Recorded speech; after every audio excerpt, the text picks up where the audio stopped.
Nay, hindi po ito ordinaryo. Maaaring may nangyari sa aking kakambal. Kailangan natin siyang hanapin sa madaling panahon. Paano ba natin mahahanap, anak? Paano ba kita matutulungan? Ilang araw ang babiyayahin natin papunta roon. Pero alam ko pa rin kung paano pumunta kila tatay.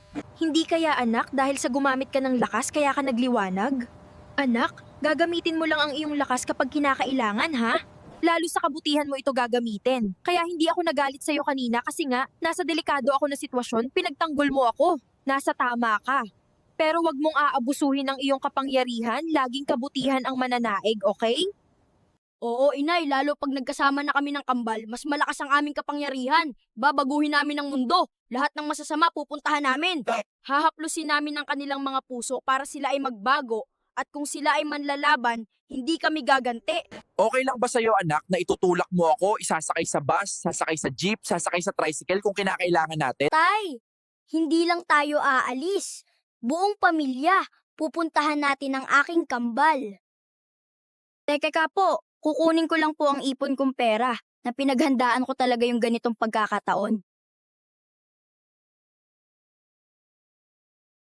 Sapat na siguro itong ipon ko na to para magkita kami ng aking kapatid. Eto po yung naipon ko, tara po. Maghanda na tayo papunta sa aking kapatid.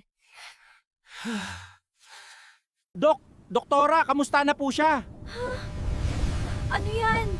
Tumawag kayo ng pulis. Tumawag kayo ng pulis! Hala, ano yan? Nakakatakot naman. Paano nagliwanag ang bata? Nakuhanan ko ng video. Baka masamang elemento yan. Baka magbigay ng malas yan dito.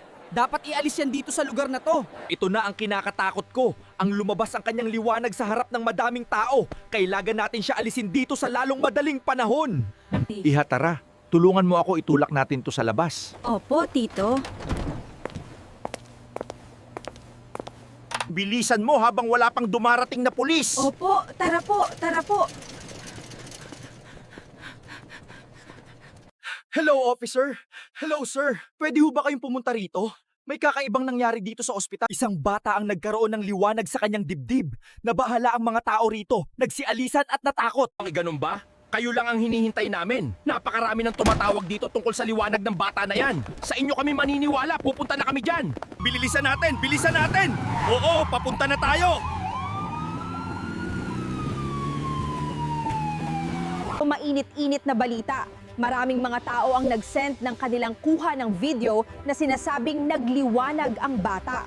Makikita sa screen na ang bata ay nagliliwanag at hindi pa natin alam kung ano ang dahilan at paliwanag dito. Misa ngayon po ay nagpadala tayo ng reporter na kakausap sa doktor para mapanayam at mahinga ng opinyon tungkol dito. Sir, kayo ang nakasaksi sa liwanag na ginawa ng bata. Ano ang masasabi nyo dito? Tumawag na ako ng pulis. Hindi ako pwede magdesisyon sa ganitong sitwasyon. Ako ay isang doktor lang. Hindi ko kayang hawakan o gamutin kung ano mang meron sa bata. Sa totoo lang, wala namang nakakaalam kung mabuti o masama ba ang senyales na liwanag na mula sa bata basta tapos na ko sa parte ko. Salamat.